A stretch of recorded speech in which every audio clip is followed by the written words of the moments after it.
Good morning, everyone. Just the other day, I was marking some papers, correcting some assignments of my students, and one thing struck me. There was this girl, her answers were bordering on brilliant, really good. But at the same time, I was having to reread her answers because her handwriting was terrible, totally illegible. And the fact that I was having to read again and again, reread each time, was irritating me so completely. And then it struck me, this is one issue I'd like to bring up with my student body. A lot of you, as you've grown up, have come across the situation where you've been told by your teacher, your parents, your mentors, and you know it, that your handwriting is bad, untidy, illegible, and you should have done something about it, right? You've been hearing this from primary school, maybe definitely middle school, and now you've reached what? The level of ICSE, ISC, but you didn't. Okay, since you didn't, what can you do now? See, my instinctive response will be, come on, practice. But then time doesn't permit that you go back and get those cursive writing exercise books for practice. You can't do that. You won't. But you have to solve this problem to some extent, at least somewhat. So what do? There are some very basic factors involved which we don't pay attention to. For instance, take a look once again at the pen you might be using. A free-flowing, smooth writing pen is a must. Don't deal with a wobbly pen. Don't deal with a pen you're not familiar with. Students tend to grab each other's pens and just carry on in class. But for exams, please keep in mind, your pens are vital, determining your speed, determining the way you form your letters. It's important. Another thing is where you write.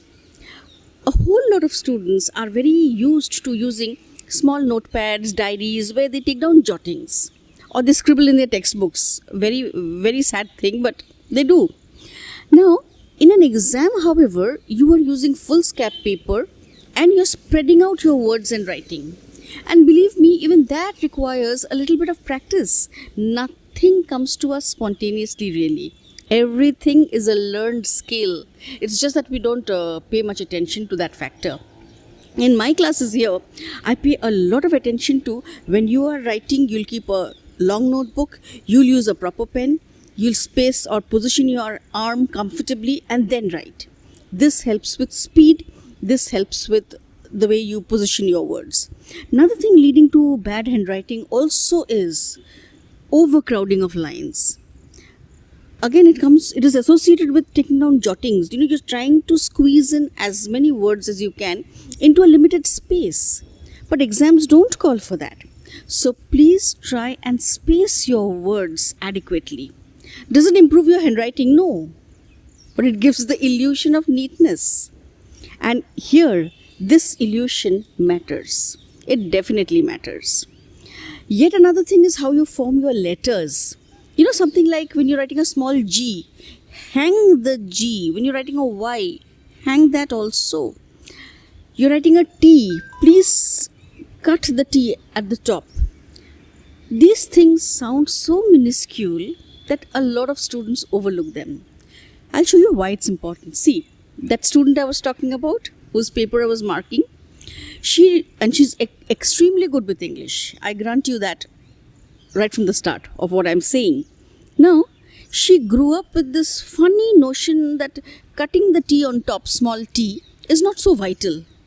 So, I'd come across T everywhere in her answer, even if you're writing a THE, and it's not cut out. Now, look at the word little. She thinks she's written little.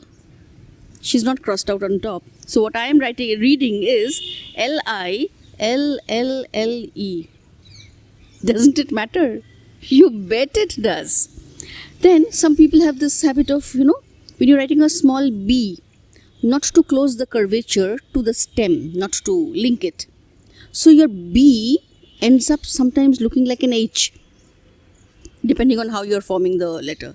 So in your mind, you have written beard, and what I am reading is herd, Heard.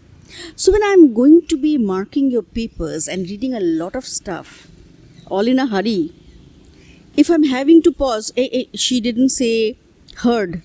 It couldn't be, it's not making sense. Read again, it was beard. Now every added effort puts me off as an examiner. Every added effort harms your score.